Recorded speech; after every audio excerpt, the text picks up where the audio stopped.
দুদিন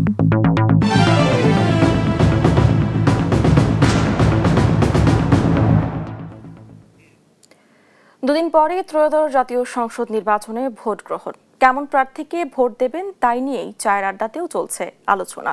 শেরপুর থেকে আরো জানাচ্ছেন নাঈম ইসলাম। প্রেজেন্ট চায়ের আড্ডায় নির্বাচনী আলাপ। আজ আমি আছি শেরপুর ২ আসনে। কথা বলবো আজ বেশ কিছু তরুণ ভোটারের সাথে। আপনার প্রত্যাশা বা চাওয়া কি?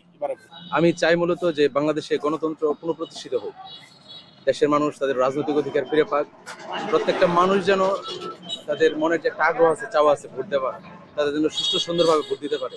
আমাদের দেশে একটা উৎসবমুখর পরিস্থিতি বিরাজ করছে, আপনি জানেন যে সবাই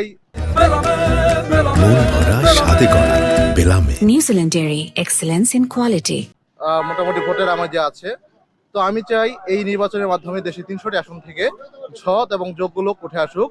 আমরা দুজন তরুণ ভোটারের কথা শুনলাম, এখন আমরা প্রবীণ কয়েকজন ভোটারের সাথে কথা বলবো এবার নির্বাচন নিয়ে তাদের ভাবনা কি। কয়েক বছর ধরে আমরা ভোট দিতে পারি না, এখন সরকার আছে, আমার ভোট আমি দেবো, যাকে খুশি তাকে দেবো। নতুন সরকার আসুক, যাতে আমরা আজীবন যাতে নিজে পরিশ্রমে খাইতে পারি, এটি আমরা যাতে চাই যে সরকার ভালো হবে। সরকারের জন্য আমরা প্রস্তুত ভোট দেওয়ার জন্য তাকে আমরা ভোট দিই। বেলামে প্রেজেন্ট চায়ের আড্ডায় আজকে এ পর্যন্তই।